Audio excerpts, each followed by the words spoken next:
Hello guys, so magme-makeup look ako, clean girl makeup look with me.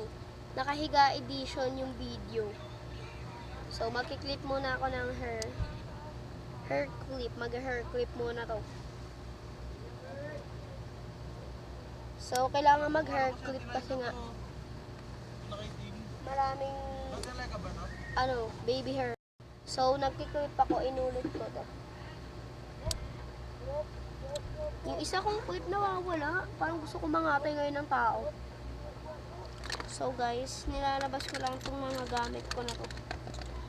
Dahil ayoko na talaga mag-clip. Hay nako, ang buhay. Tapos puro pa comment. Ate, ano naman to? Ate, gawin mo naman to. So isa pang hair clip.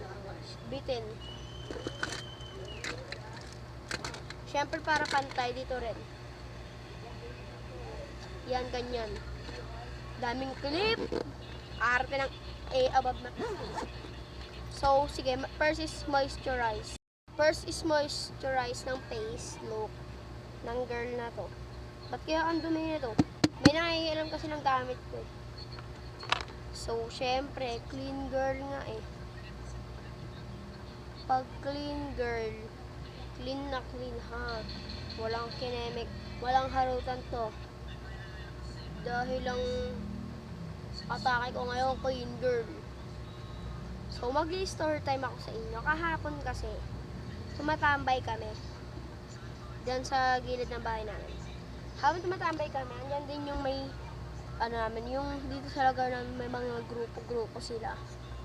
THS ba tawag dun? Ewan ko kung tawag dun. So, isang grupo yung isang member ng gang na yun, ay inasar kami eh.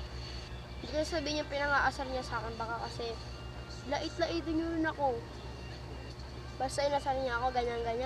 Sabi ko sa kanya, go, sabi ko sa kaibigan ko, go be, asarin mo yan. Hindi kasi sabihin niya pangalan, sabi ko, go be, asarin mo yan. Sabihin mo secret ng papa niya. Sabi mo, singot na yan, ganun. Kasi ba yung, wala. Tapos, ayun na nga, nag-away na kami tapos, pumunta ako kay Lola, sabi ko, si nangaasar. Inaasar niya kami doon. Sabi niya sa amin, pati si niya, sabi ni Lola, ano ba yan, ha? Ano ba yan, ha? Sabi ni Lola, sino ba yan, sino yan? Sabi ko, si yun la,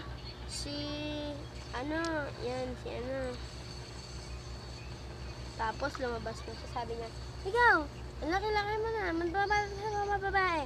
Ha? Ano mga babae yan, di ba ba't pinapatulan mo? Sabi nila wala. Sakto andun na yung tito ko. Sabi ng tito ko, tika saan ba yan? Sino ba tatay niyan? Yung gumanon siya. Tapos sabi naman ng lola ko, si yan. Ba't tayo magsabi ng mga pangalan eh? Si tapang mo, ilang taong ka na? Sabi ng tito. Tapos sabi naman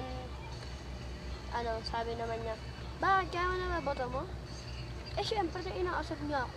Syempre, susumuha ka. Tapos sabi ni Lola, alam mo naman dalaga na yun, inaasar-asar mo pa. Syempre, may hiya na yun sa niya, sa ginagawa mo sa kanya.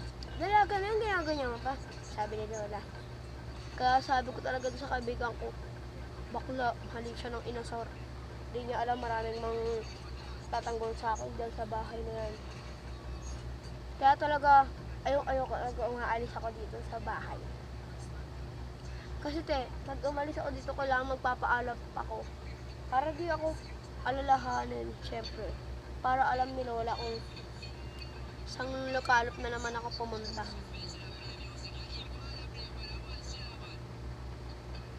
So, ito na naman tayo Napadami na naman tayo ng lagay. Pero don't worry kasi konti lang ilalagay ko. At dito rin konti lang. Pati dito. Feeling ko nga nagkaka-pimples na rin ako. Yan. Tapos ayun na nga. Tapos sabi ko, sabi ng tito ko, pag bowling ko pa kayo ng tatay mo, kahit magsumuha ka sa tatay mo. Sabi niya, sige pag nangasar na lang siya, sabihin ko na lang. Sumbong ko na lang. Sumbong niya lang daw ako. sige. Sabi ng tito ko, pag-bowling ko kayo ng topic. So, ganun yung atake ng family ko sa akin. Kung gaano nila ako ka-protective. Parang, na-experience ko yung ginagawa nila kay mama. Kung paano nila galangin si mama bilang ate at babae na rin. Kasi aanay mo naman yung laki ng katawan mo. At laki ng ng tangkad mo. At kung gaano ka katapang, kung wala ka na mga respeto sa babae at sa pamangkin or sa pamilya mo. So, foundation pa lang ako pero ang tagal-tagal ko na. Next is na ako guys. Magko-concealer. Ay magba-blush on pala muna tayo. So, ang gagamitin kong color is itong pink na may ka-orange siya na konting orange. Tapos ayun na nga. Wait lang. Yan. Tapos sabi ko sa go be, asarin mo yan. Mali siya ng inasar niya. Sabi ko, ba't ikaw? Hindi ka nagsusumbong sa amin pag inaasar ka.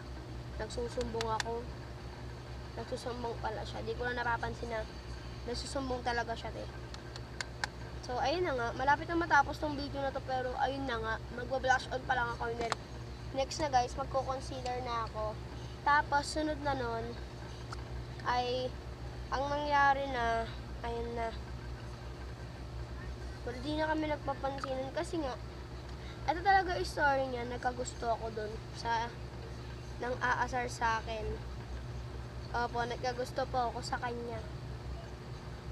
Parang naging crush ko siya, ganun. Inaamin ko na nagkagusto ako sa kanya. Pero yung gusto ko na yun, is peke pala, may jowa na pala siya nung nagugustuhan ko siya. Story time naman nung nagkagusto ako sa kanya. Nung time kasi na nagkagusto ako sa kanya, mga bakala. As in, nagchat kami Sabi ko sa kanya, hi, and sabi niya, hello.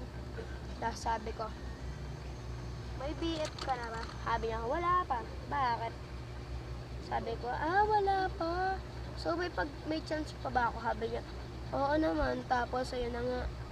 Siyempre, kada magkikita kami, tatawanan kami. Kineme. Nagtutulakan. Tapos, kinukurot niya ako sa tagiliran.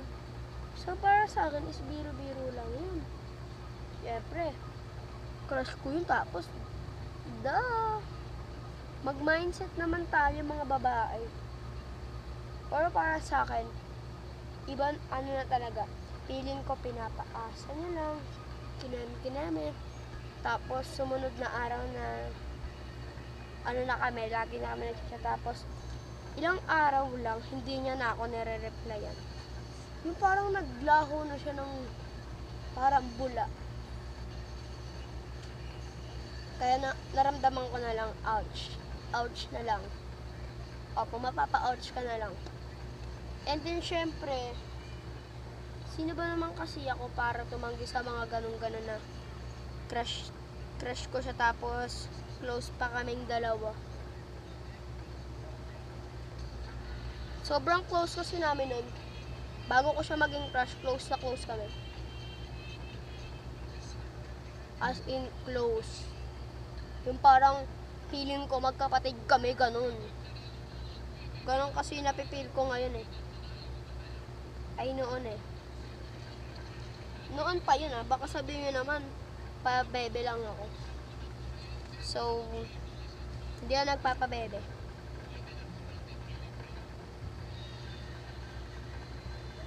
So, ayun na nga. Wait lang. So, guys, abangan nyo na lang yung part 2 ng makeup look o clean girl look. So, bye-bye!